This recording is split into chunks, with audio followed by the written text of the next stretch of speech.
call it in the British Navy. But we think this is probably built here in the United States, maybe in the southeastern United States. We've got some hardwood and some softwood that's being built as a composite unit.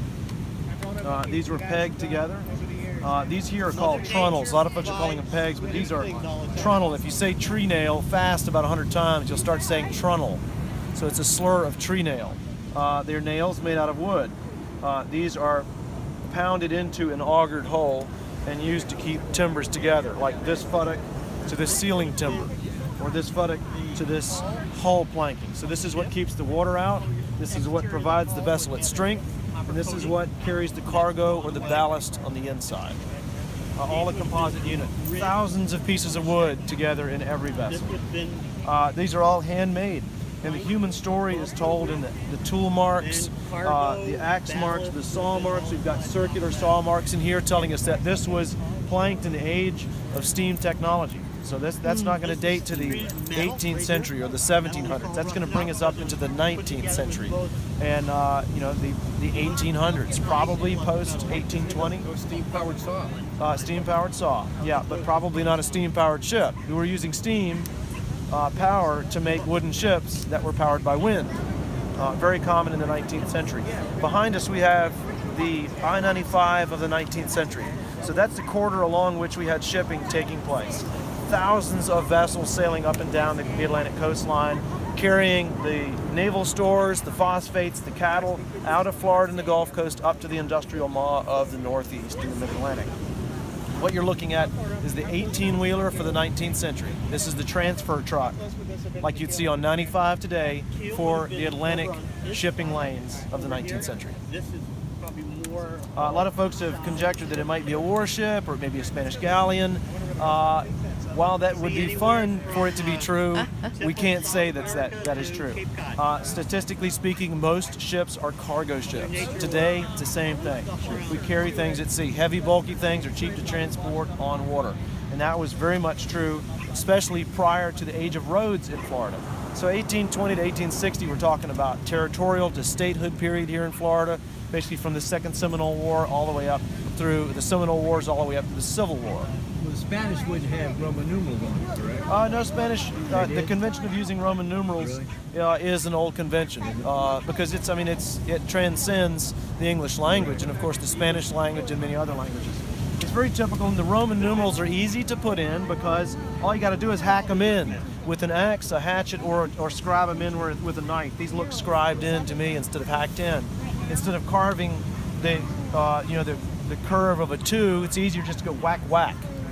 You can do that a lot quicker. Where are the Roman numerals? Is that an example? Right okay. Here. Every one of these futtocks would have been marked most likely, and that's to give its station number because to this piece of wood. You cannot put station number 25, which this is, in station number 2 or station number 36. Iron spikes. The curve at every frame station is slightly different, and that's to get from the V of the bow to that deep U of the middle of the ship back to the U, the shallower U of the transom. So every timber has to go in a specific place so that the curvature matches the form of the ship. And that's why you number each of these. These are made outside of the vessel. They're cut somewhere else in the yard, in a shipyard. But they got to match the ship when they get here. So, when you have hundreds of these in a yard or dozens of these being made at a time in a shipyard, you got to label them so that they don't get lost in the process of construction. How do you spell the name of that? This is futtock, F-U-T-T-O-C-K. Very similar to another word we're familiar with. Okay. How would you estimate the total length? Right now we've got about 14.5 meters. We're working on developing the overall length of the ship. We're probably looking at something in terms, you measured ships in the 19th century really in terms of their capacity. We still do that. The length is not as important as to the volume. Probably something on the order of a 200-ton capacity ship, maybe smaller, maybe larger. We're looking at something around 100 feet, maybe a little bit larger than that.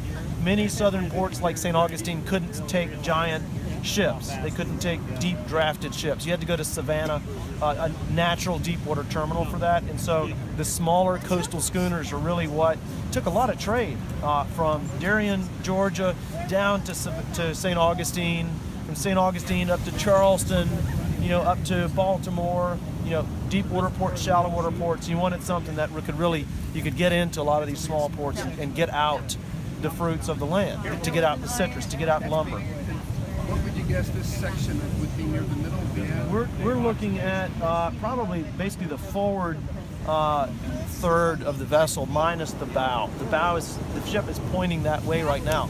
It ended up on the beach Wednesday morning, so this has not been uncovered from what we would call in situ. So in its original place of rest. This has come from somewhere out in the Atlantic. Many folks have asked where it come from, and I say it came from over there, somewhere over there. We have data to show that shipwreck timbers can move as much as 120 miles in 28 days. So this is somewhat buoyant. It probably won't float on the surface, but it's almost neutrally buoyant in the sea, and so it can get pushed by currents along the bottom. We've got wood framing, but also iron. Everywhere you see this material here, which a lot of folks have mistaken for tar, does look like tar.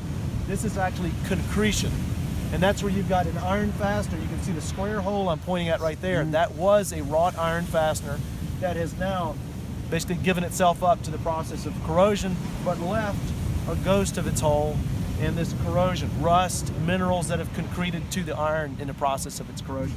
So we've got a composite amount of fastening, or types of fastening here. Wood predominant, and this wood, very typical type of fastening. We've seen, I can show you ships that were built during World War I that were fastened largely with wood. They did have iron and bronze as well.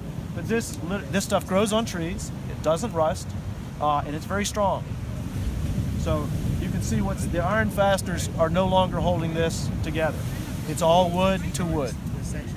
And there's some copper